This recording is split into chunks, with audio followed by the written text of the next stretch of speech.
key to the whole thing. Now, what kind of male is the beginning male? Let's write down the things we learned yesterday. Number one, the first thing about the first male is that he had a clear self-image. He knew he was the image of God. That means you don't want to marry a man who's still trying to be like other people.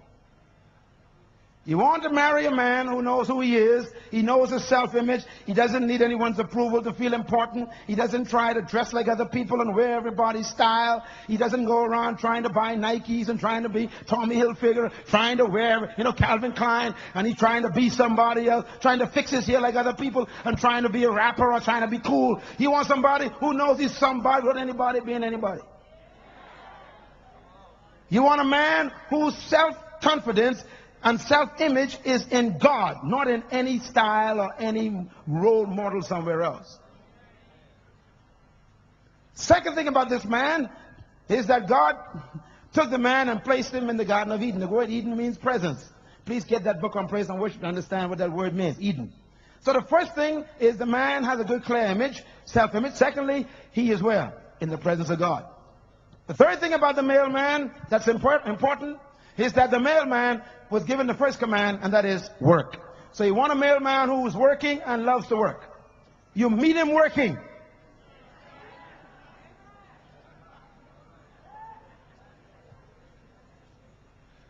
The fourth thing about the male man, in Genesis chapter 1 and chapter 2 rather, you find that this man, in verse 15, God secondly told him to cultivate. That means you need a male man who can cultivate you. To cultivate means to bring the best out of, to develop you, to advance you. Don't marry a man who cannot improve you.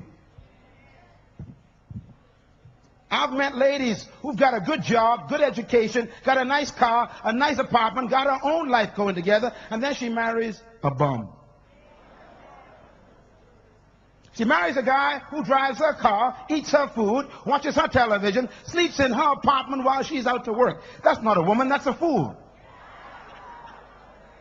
You don't marry a man who decreases your value. You want to marry a guy who will increase and improve your value. Some of you ladies get so desperate because you're 30. You grab anything that comes along in the pants and destroy your quality life.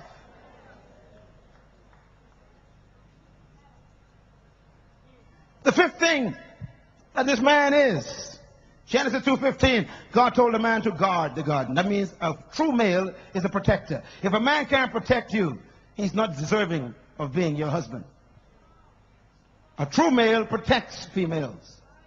He doesn't use his strength to abuse them and hurt them and domestically violate them. He doesn't rape them. He doesn't cause date rape or beat his wife or harass his children or commit incest on his little girl or sodomize his son. That's not a real man.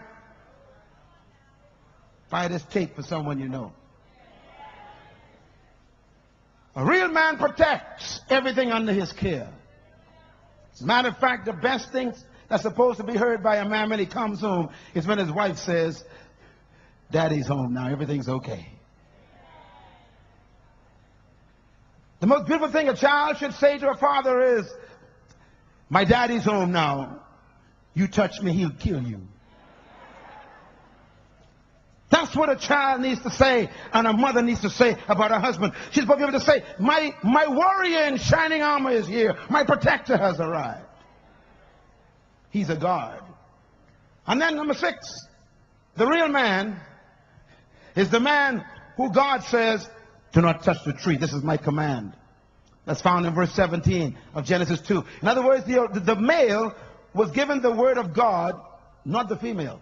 Which means that the male was designed by God to be the teacher of the word, one who keeps the word. And that means the male is supposed to be the one who knows the word, the commandments of God, to communicate to his family. That means a real man knows this book called the Bible back to front. Don't marry a man who can't teach you the word. And some of y'all, it's too late. There are men who know the name of everybody on the soccer team but can't list the disciples. They know the score of every game the last year but don't know the chapters in Habakkuk.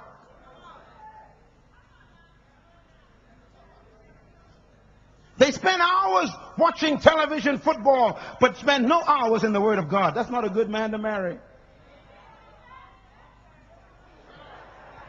I'm going to preach it, baby.